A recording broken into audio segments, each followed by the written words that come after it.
Dear students, अस्सलामु अलैकुम। Second year biology के लेक्चर में आपको वेलकम करते हैं।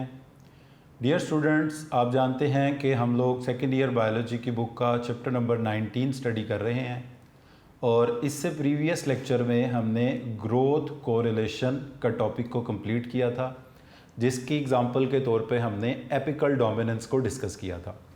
इसके बाद डियर स्टूडेंट्स, जो नेक्स्ट टॉपिक हमारे पास आ रहा है वो है डेवलपमेंट इन एनिमल्स का।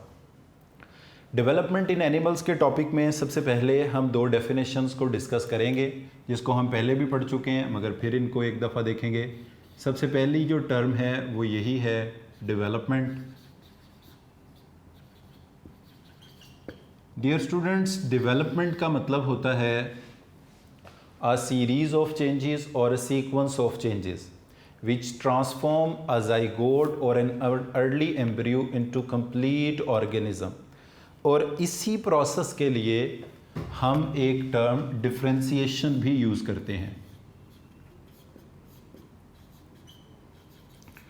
डिफरेंशिएशन की टर्म प्रोसेस ऑफ डेवलपमेंट को ही डिस्क्राइब करती है। जैसे कि अगर हम कहते हैं development is a series of changes, a series or sequence of changes which transform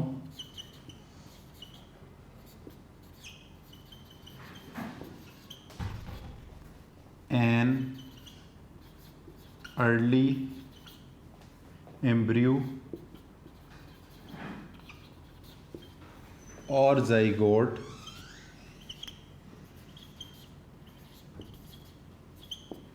into complete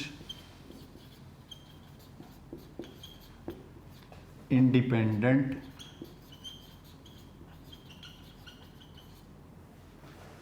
living being।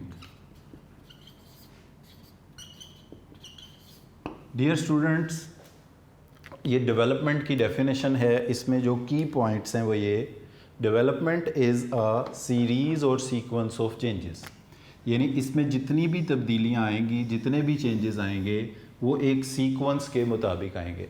यानी एक स्टेज जो है वो जब कंप्लीट हो जाएगी तो उसके बाद नेक्स्ट स्टेज स्टार्ट होगी। पहले वाली स्टेज जो होगी वो नेसेसरी कंडीशंस सेटअप करेगी फॉर द नेक्स्ट स्टेज। फिर नेक्स्ट स्टेज कंप्लीट होने के बाद उससे नेक्स्ट स्टेज, उससे नेक्स्ट स्टेज, और अल्टीमेटली ये जो अर्ली एम्ब्रियो है, अर्ली एम्ब्रियो का मतलब है कि चंद सेल्स पर मुश्तमिल एम्ब्रियो है, क्लीवेज हो चुकी है उसमें, या कुछ एक दो अर्ली डेवलपमेंट की स्टेजेस गुजर चुकी हैं, या जाइगोट से एक कंप्लीट इंडिपेंडेंट लिविंग बीइंग, एक कंप्लीट ऑर्गेनिज्म का बनना और इंडिपेंडेंट लिविंग बीइंग का बनना जो कि आज़ादाना, इंडिपेंडेंट, अकेले ज़िंदगी गुजारने के काबिल हो। इस पूरे प्रोसेस को कहा जाता है डेवलपमेंट। और डिफरेंशिएशन को अगर हम डिफ़ाइन करने की कोशिश करें तो हम इसमें कहते हैं differentiation is the process of formation of a specific type of cell. किसी स्पेसिफिक टाइप ऑफ सेल के बनने के प्रोसेस को कहते हैं डिफरेंशिएशन। तो बेसिकली जब स्पेसिफिक टाइप के सेल्स बनते हैं, जैसे लिवर के सेल, किडनी के सेल, हार्ट के सेल, ब्रेन के, आइज़ के, स्किन के, जब ये तमाम स्पेशलाइज सेल्स बन रहे होते हैं तो उस वक़्त जो होल प्रोसेस हो रहा होता है इसको कहा जाता है डेवलपमेंट। तो डेवलपमेंट एक कंप्लीट प्रोसेस का नाम है जिसमें डिफरेंशिएशन का प्रोसेस होता है, यानी स्पेसिफिक टाइप के, स्पेशलाइज्ड टाइप के सेल्स बनते हैं। So development is a series और sequence of changes which transform an early embryo और जाइगोट, जो अर्ली एम्ब्रियो या जाइगोट को ट्रांसफॉर्म करता है इनटू कंप्लीट ऑर्गेनिज्म और इंडिपेंडेंट लिविंग बीइंग में चेंज करे। इस पूरे के पूरे प्रोसेस को कहा जाता है डेवलपमेंट। अब डियर स्टूडेंट्स, इस डेवलपमेंट के प्रोसेस को जिस बायोलॉजी की ब्रांच में स्टडी किया जाएगा उसको कहा जाता है डेवलपमेंटल बायोलॉजी, या इसको कहा जाएगा एम्ब्रियोलॉजी। तो वो ब्रांच बायोलॉजी की जिसमें डेवलपमेंट के प्रोसेस को स्टडी किया जाए इसको कहा जाता है एम्ब्रियोलॉजी। लफ्ज़ का मतलब यही बनता है, स्टडी ऑफ एम्ब्रियो। और डेवलपमेंट क्योंकि एम्ब्रियो में ही हो रही होती है तो इसलिए आप ये भी कह सकते हैं कि स्टडी ऑफ एम्ब्रियो, या इसके लिए टर्म इस्तेमाल की जा सकती है डेवलपमेंटल बायोलॉजी।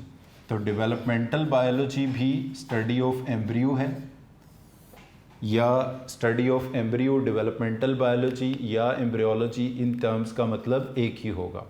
अब डियर स्टूडेंट्स, इन टर्म्स को हमारी बुक में डिस्कस भी किया गया है। तो सबसे पहले जो हमारी बुक में डेफिनेशन की वर्डिंग्स हैं, एक बार हम इनको भी देख लेते हैं। Embryology is the study of growth and differentiation. वही बात हो गई कि डिफरेंशिएशन का मतलब है formation of specific type of cells, और साथ उनका साइज़ में बढ़ना, ग्रोथ होना। Undergone by an organism in the course of its development. Development के दौरान जो उसमें चेंजेस आते हैं, जो ग्रोथ होती है, डिफरेंशिएशन होती है, उसकी स्टडी को कहा जाता है embryology. From a single fertilized egg. Fertilized egg dear student zygote को भी बोलते हैं, क्योंकि after fertilization the egg become zygote बन जाता है। Into a highly complex and an independent living being like his parents. तो ये डेवलपमेंट एम्ब्रियोलॉजी की डेफिनेशन है। उसके बाद नेक्स्ट लाइन में ही देखें, development is an ordered sequence of irreversible step. और डेवलपमेंट के दौरान जितने भी चेंजेस आते हैं, ऑल दी सीरीज और सीक्वेंस ऑफ चेंजेस, इनमें एक और आप वर्ड का इजाफा कर सकते हैं, all these changes are irreversible. यानी जो चेंज एक बार कंप्लीट हो जाता है वो दोबारा रिवर्स नहीं हो सकता।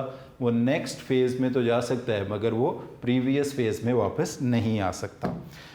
Development is an ordered sequence of irreversible step with each step setting up the necessary conditions for the next step.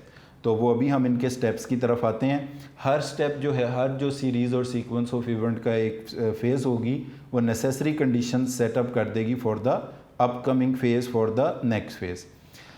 तो डियर स्टूडेंट्स, अब हम आते हैं कि डेवलपमेंट की फेजेस कौन सी हैं, उनको ब्रीफली हम डिस्कस करते हैं, फिर one by one her phase को इन डिटेल डिस्कस करेंगे।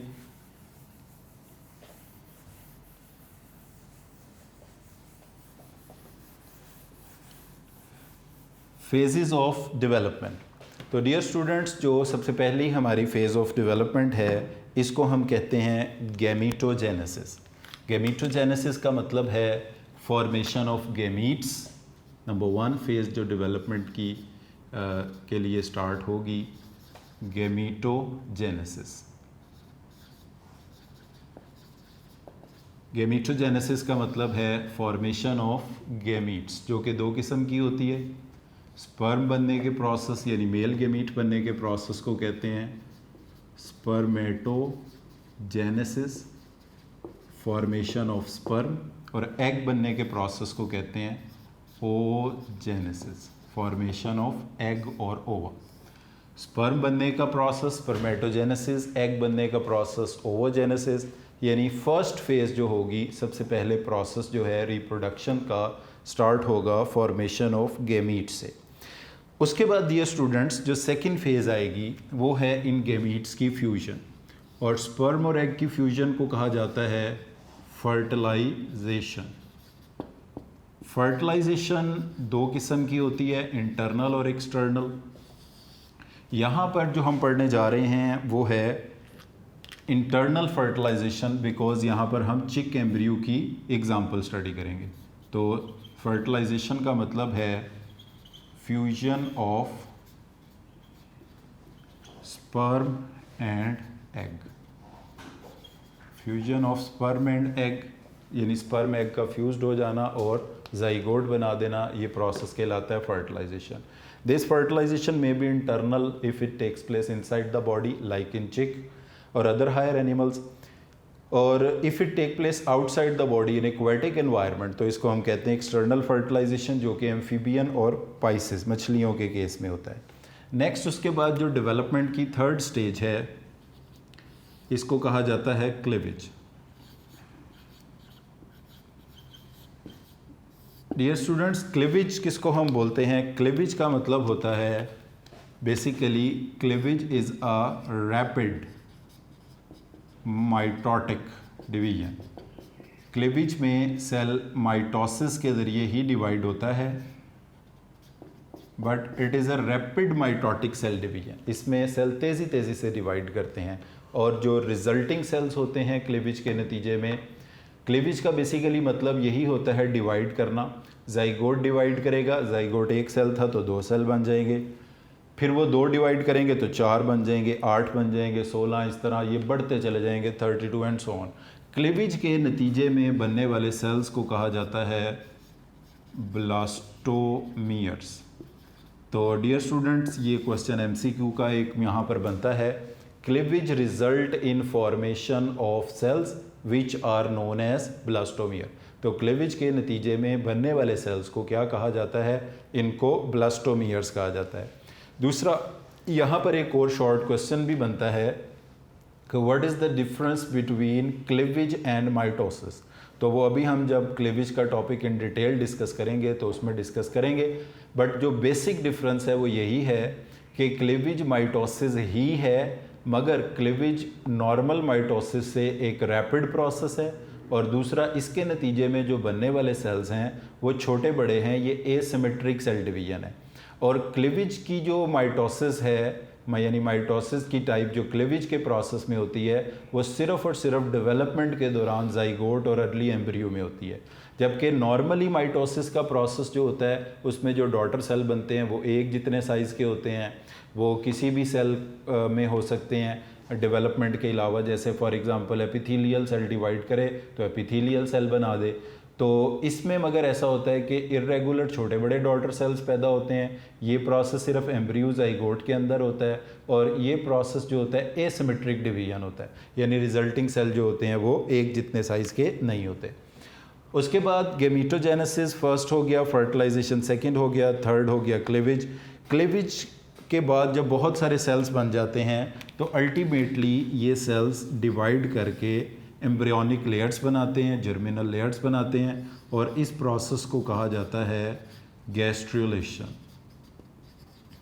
डियर स्टूडेंट्स, गैस्ट्रुलेशन का मतलब होता है formation of germ layer, germ layers. In germ layers को एम्ब्रियोनिक लेयर्स भी कहते हैं, क्योंकि ये एम्ब्रियो की लाइफ में बनती हैं। इनको एम्ब्रियोनिक लेयर्स भी कह सकते हैं, इनको जर्मिनल लेयर्स भी, या सिर्फ जर्म लेयर्स भी कह सकते हैं। और ये आपने पढ़ा भी हुआ है फर्स्ट ईयर में भी, डिप्लोब्लास्टिक, ट्रिप्लोब्लास्टिक। जिनमें 2 एम्ब्रियोनिक लेयर्स हों उन्हें कहते हैं डिप्लोब्लास्टिक, जिसमें 3 हों उन्हें कहते हैं ट्रिप्लोब्लास्टिक। तो ज़्यादातर एनिमल्स क्योंकि ट्रिप्लोब्लास्टिक होते हैं तो हम उन्हीं के बारे में लिख लेते हैं यहाँ पे, ट्रिप्लोब्लास्टिक। ट्रिप्लोब्लास्टिक का मतलब ये होगा कि ऐसे एनिमल जिनमें 3 एम्ब्रियोनिक या जर्म लेयर्स बनती हैं। अब उनके नाम क्या होंगे? उनके नाम तरतीब से हैं। जो आउटर लेयर हो एम्ब्रियो की उसको कहते हैं एक्टोडर्म, जो इनर लेयर हो इसको कहते हैं एंडोडर्म, और जो मिडल लेयर हो इसको कहते हैं मीजोडर्म। तो 3 एम्ब्रियोनिक लेयर्स हैं, एक्टोडर्म, मीजोडर्म एंड एंडोडर्म। जो एम्ब्रियो की आउटर लेयर है इसको कहते हैं एक्टोडर्म, जो मिडल है इसको कहते हैं मीजोडर्म, और जो इनर है इसको कहते हैं एंडोडर्म। अब डियर स्टूडेंट्स, ये गैस्ट्रुलेशन का मतलब ये होगा, देखें, गेमीटोजेनेसिस के नतीजे में बनेंगे स्पर्म एग। जब स्पर्म एग फ्यूज्ड होंगे हम कहेंगे फर्टिलाइजेशन होगी, जाइगोट बन गया। अब ये जाइगोट में रैपिड माइटोटिक डिवीजन, यानी बहुत सारे सेल्स बन के वो ब्लास्टोमियर्स कहलाएंगे। जब ये सेल डिफरेंशिएट होके एक्टोडर्म, मीजोडर्म, एंडोडर्म बन रहे होंगे तो ये प्रोसेस कहलाएगा गैस्ट्रुलेशन, और इस मरले पर एम्ब्रियो को कहेंगे गैस्ट्रोला। उसके बाद जो डेवलपमेंट की स्टेज आएगी इसको कहा जाएगा 5वें नंबर पर ऑर्गेनोजेनेसिस।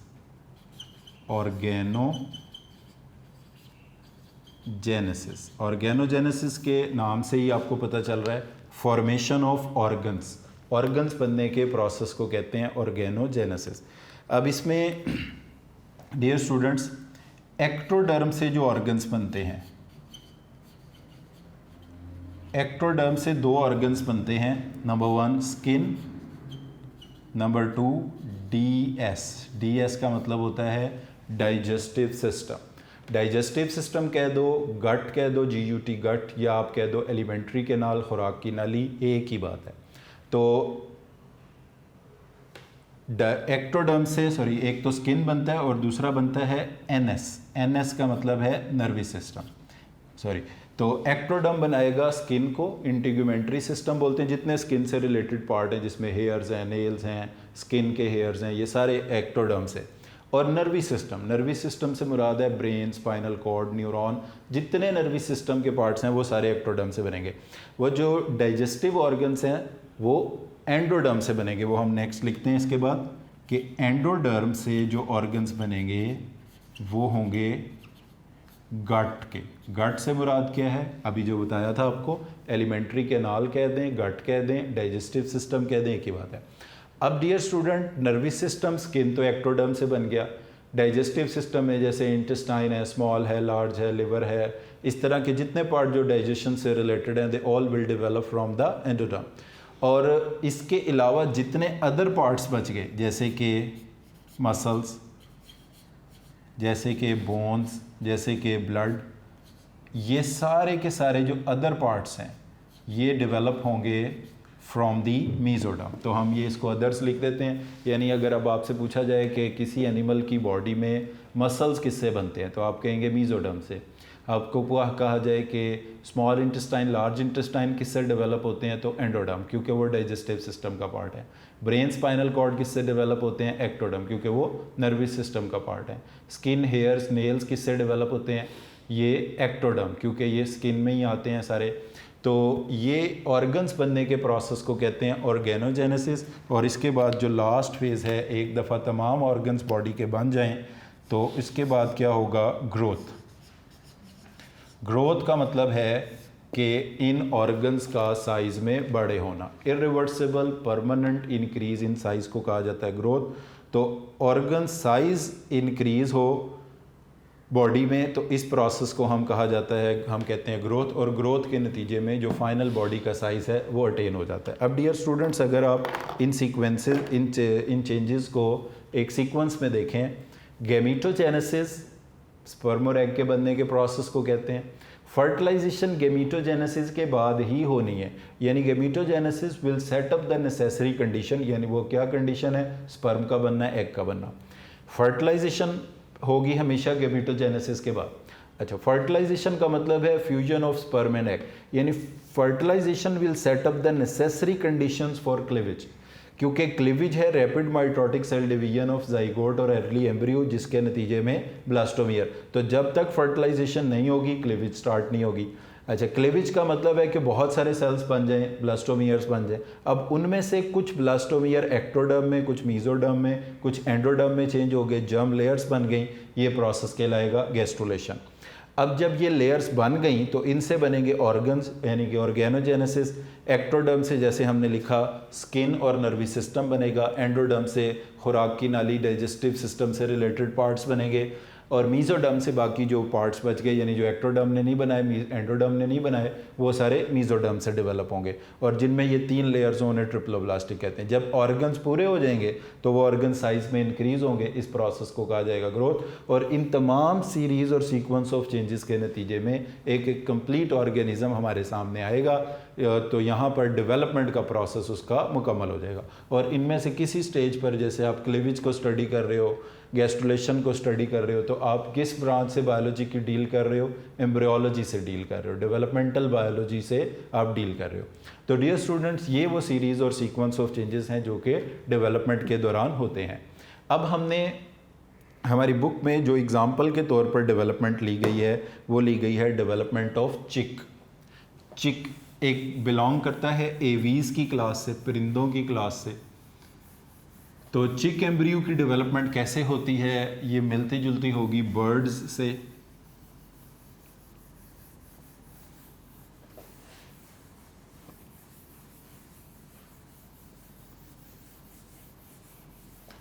डियर स्टूडेंट्स, ये जो अभी हमने डेवलपमेंट की स्टेजेस लिखी हैं, अब हम चिक को एग्जाम्पल बनाते हुए एक एक स्टेज को इन डिटेल डिस्कस करने जा रहे हैं।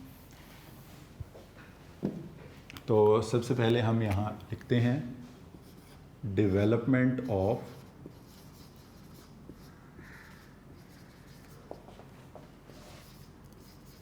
चिक embryo. Dear students, chick belong करता है जिस ग्रुप से, वो है परिंदों का, बर्ड्स की क्लास है। जिसको हम एवीज़ कहते हैं।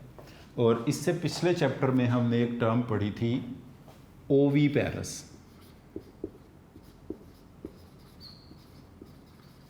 ओवीपेरस ऐसे एनिमल्स को कहा जाता है जिनमें फर्टिलाइजेशन इंटरनल होती है बट डेवलपमेंट एक्सटर्नल होती है।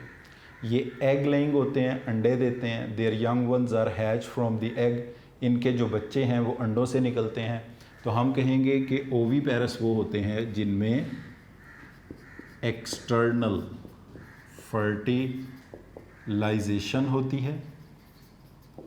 एक्सटर्नल फर्टिलाइजेशन के नतीजे में इंटरनल फर्टिलाइजेशन होती है। इंटरनल का मतलब है the union of sperm and egg will take place inside the body of animal. उसके बाद ये एग ले डाउन करते हैं because they are egg laying. और डेवलपमेंट एक्सटर्नल होती है। डेवलपमेंट एक्सटर्नल होगी यानी एनिमल की बॉडी के बाहर डेवलपमेंट होगी। And their young ones are hatch from egg. Their young ones are hatched. इनके जो बेबीज़ हैं, यंग वंस हैं, they will hatch from the egg. वो अंडों से इनके यंग वंस हैच्ड होंगे। तो क्यों ये सारा कुछ हो रहा है? इंटरनल फर्टिलाइजेशन, अंडे देंगे, एग लेंगे, डेवलपमेंट एक्सटर्नल होगी और young ones hatch from the egg. और इसके लिए जो इन्हें टेम्परेचर चाहिए होता है एक्सटर्नल डेवलपमेंट के लिए, उस टेम्परेचर को हम कहते हैं इंक्यूबेशन टेम्परेचर।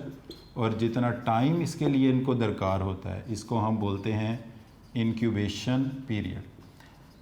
तो अब ये चिक एम्ब्रियो के लिए कितना इंक्यूबेशन का टेम्परेचर होता है? इंक्यूबेटर एक आर्टिफिशियल मशीन या ऑपरेटस भी हो सकता है जिसके अंदर अंडों को रख के उनसे यंग वंस हैच किए जा सकते हैं। नॉर्मली ये इंक्यूबेशन का टेम्परेचर मदर की बॉडी से प्रोवाइड किया जाता है। इन केस ऑफ चिक, मदर की बॉडी से 36 से लेके 38 डिग्री सेल्सियस के बिटवीन टेम्परेचर को मेंटेन किया जाता है, जो कि कहलाता है इंक्यूबेशन टेम्परेचर। और इसमें कितने दिनों में ये यंग वंस हैच हो जाते हैं फ्रॉम दी एग? तो इसका इंटरवल ऑफ टाइम है अप्रॉक्सीमेटली 21 डेज़। तो 21st डे पर ये यंग वंस हैच हो जाते हैं फ्रॉम दी एग। तो इंक्यूबेशन पीरियड कितना होगा? 21 डेज़ का। और इंक्यूबेशन टेम्परेचर कितना होगा? 36 to 38 डिग्री सेल्सियस के between temperature. Under natural condition this temperature is provided by the mother's body, while in case of artificial development it could be provided by an apparatus which is known as incubator। अब ये process कैसे होता है? इसमें अगर हम देखें कि ओवरीज ऑब्वियसली फीमेल गोनेड्स हैं जिनका काम है एग बनाना। जब उनमें एग बनने के बाद रिलीज़ होगा तो हम इस प्रोसेस को कहेंगे ओव्यूलेशन हो गई। तो इसको अगर हम देखें तो ओवरीज में एग बनने का प्रोसेस कहलाएगा ओवोजेनेसिस।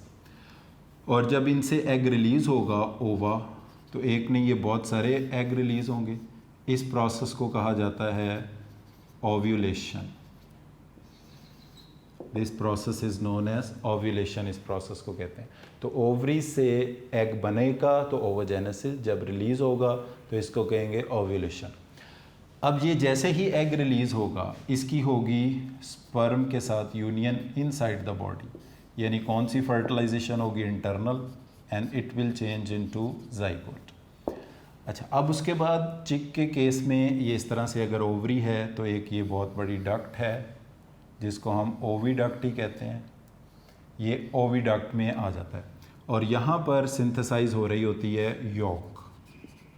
तो एक तरफ से यॉक एंटर होती है,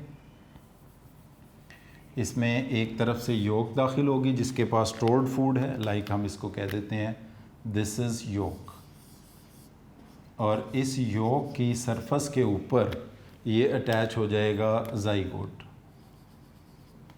अब ये ज़ाइगोट जब इन डक्ट्स में से, ट्यूब्स में से पास कर रहा होगा तो इस तरह से इसके ऊपर white of the egg secrete की जाएगी और लास्ट में जो इसको ओविडक्ट बोलेंगे हम, जब इस डक्ट से पास कर रहे हैं तो इसमें एक्स्ट्रा एम्ब्रियोनिक मेम्ब्रेन्स यानी यॉक में फूड स्टोर है, यॉक की सरफेस के ऊपर जाइगोट या एम्ब्रियो मौजूद है और इसके गिर्द एक्स्ट्रा एम्ब्रियोनिक लेयर जो कि वाइट ऑफ द एग होती हैं।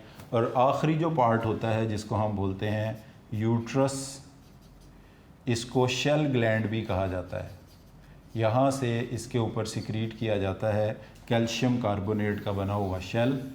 ये शेल है, शेल के अंदर वाइट ऑफ द एग है, उसके अंदर यॉक है, यॉक की सरफेस के ऊपर एम्ब्रियो है और ये एग ले डाउन हो जाएगा। और ये जिस ओपनिंग से ले डाउन होगा इसको कहा जाएगा कलोइकल अपर्चर, बिकॉज इसी ओपनिंग से फीकल मटेरियल वगैरह भी डिस्चार्ज आउट होगा और इसी ओपनिंग से एग भी डिस्चार्ज आउट होगा। इसको में आखिरी जो हिस्सा होता है ओविडक्ट का, इसको यूट्रस या शेल ग्लैंड बोलते हैं, बिकॉज यहाँ से शेल सिक्रीट होता है। तो इस तरह से जब ये शेल ले डाउन होता है तो ये कौन सी स्टेज पे होता है, ब्लास्टुलेशन की। अब हम थोड़ा सा एग का स्ट्रक्चर भी देख लें कि एग किस तरह में, एग में कौन कौन से पार्ट हमें नज़र आते हैं। तो सबसे आउटर मेम्ब्रेन जो एग की है वो तो ऑब्वियसली शेल की बनी होती है। इसका एक एंड ब्रॉड होता है और एक एंड इसका नैरो होता है। जो इसका ब्रॉड एंड होता है यहाँ पर एक स्पेस होती है जिसमें हवा होती है, इसको कहा जाता है एयर स्पेस, एयर सैक भी बोलते हैं। तो सबसे बाहर इसमें शेल पोरस होता है, छोटे छोटे पोर्स होते हैं इस शेल के अंदर। एग का एक एंड नैरो है, एक एंड थोड़ा चौड़ा होता है, ब्रॉड होता है। इस एग के नीचे मौजूद होती है, शेल के नीचे मौजूद होती है शेल मेम्ब्रेन, जो कि बड़ी फिर्मली नियर टू द शेल ही मौजूद होती है ऑल द वे। इस मेम्ब्रेन को हम कहते हैं शेल मेम्ब्रेन। अब इसके दो पार्ट्स हैं, एक आउटर शेल मेम्ब्रेन, एक इनर शेल मेम्ब्रेन या शेल मेम्ब्रेन आप इसको कह दें। इसके नीचे सारी वाइट ऑफ द एग है जिसको कहा जाता है एल्ब्यूमिन, प्रोटीन है ये सारी, वाइट ऑफ एग भी कहते हैं, एल्ब्यूमिन भी बोलते हैं इसको। इसके दो पोर्शन होते हैं, जो बाहर की तरफ एल्ब्यूमिन होती है वो थिन होती है बिकॉज ऑफ द डेंसिटी, और जो यॉक के करीब होती है ये थोड़ी सी थिक होती है। अच्छा, अब इसकी यॉक आ गई। यॉक की जो मेम्ब्रेन है इसको कहते हैं विटालिन मेम्ब्रेन।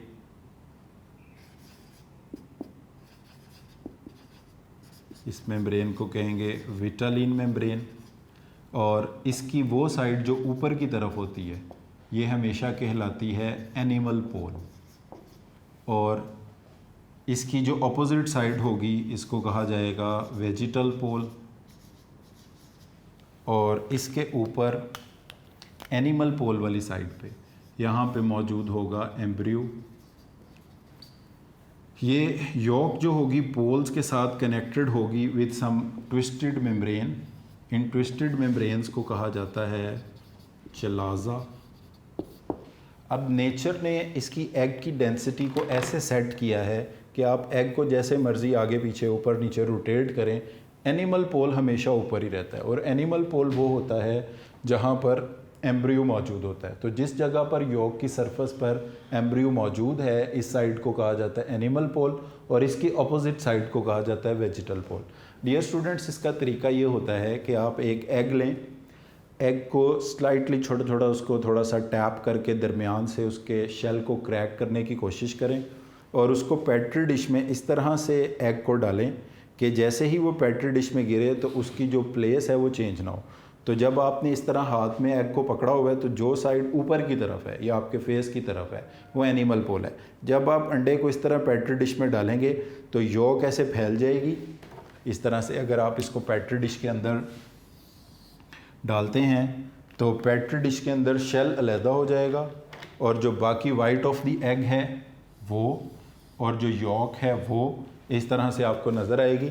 यॉक की सरफेस के ऊपर आपको एक सफ़ेद निशान बना हुआ बिल्कुल सेंटर में नज़र आएगा।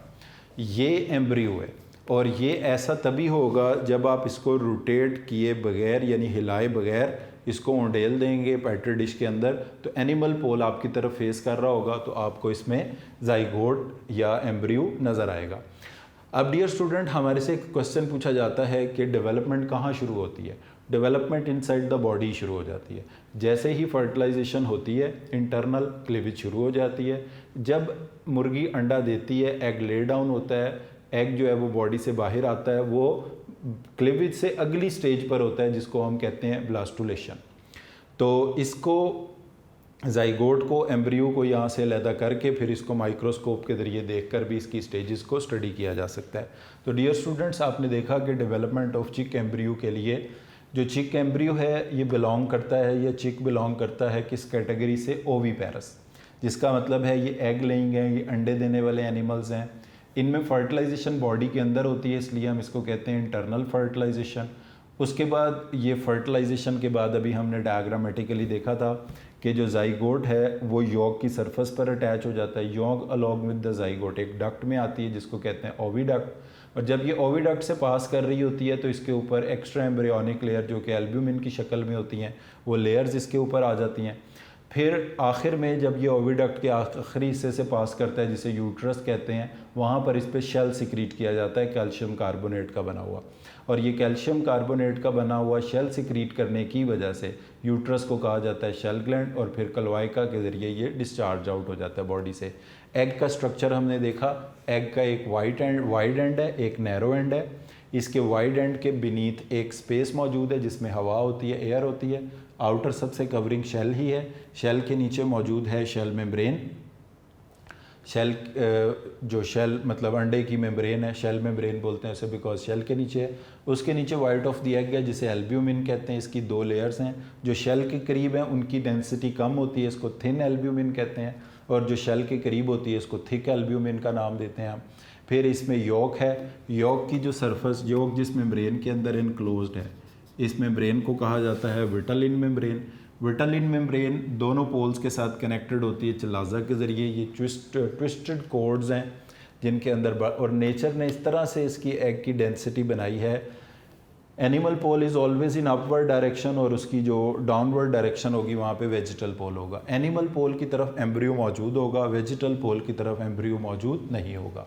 तो ये शेल का मतलब एग का इंटरनल स्ट्रक्चर और उसके पार्ट्स भी हमने स्टडी कर लिए।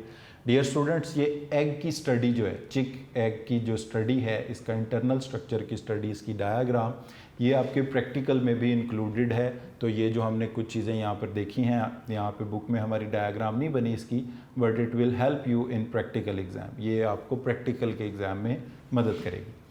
अब इसके बाद डेवलपमेंट की स्टेजेस आ जाती हैं, तो हम नेक्स्ट लेक्चर में डेवलपमेंट की स्टेजेस को स्टार्ट करेंगे फ्रॉम द क्लीवेज की ये टॉपिक से हम इनको एग्जैक्टली स्टार्ट करेंगे। तो आज के लेक्चर को डियर स्टूडेंट हम इधर ही कंक्लूड करते हैं। आज के लेक्चर में हमने ग्रोथ एंड डेवलपमेंट एनिमल्स को स्टार्ट किया। इसमें हमने एम्ब्रियोलॉजी के कॉन्सेप्ट को पढ़ा, डेवलपमेंट के कॉन्सेप्ट को पढ़ा, डेवलपमेंट की स्टेजेस क्या हैं उनको सीक्वेंस से एक एक करके हमने डिस्कस किया। फिर डेवलपमेंट ऑफ चिक एम्ब्रियो में हमने देखा कि ये ओवीपेरस हैं, अंडे देते हैं। तो ओवीपेरस का मतलब क्या होता है, और इनमें फर्टिलाइजेशन इंटरनल होती है, डेवलपमेंट एक्सटर्नल होती है। ये एग लेइंग होते हैं, और इनको जो डेवलपमेंट के लिए टेम्परेचर चाहिए होता है उसको इंक्यूबेशन टेम्परेचर कहते हैं, और जो पीरियड चाहिए डेवलपमेंट के लिए उसको इंक्यूबेशन पीरियड कहते हैं। ये सारी चीज़ें आज के लेक्चर में हमने डिस्कस की हैं। नेक्स्ट लेक्चर में right from the first phase of the development which is the cleavage, इसको हम इन डिटेल स्टार्ट करेंगे। तो आज के लेक्चर को डियर स्टूडेंट हम इधर ही कंक्लूड करते हैं। आपने इन स्टेजेस को बुक से अच्छी तरह और अपने नोट से अच्छी तरह पढ़ना है। तो आज के लेक्चर को हम इधर ही कंक्लूड करते हैं। Thank you very much for today.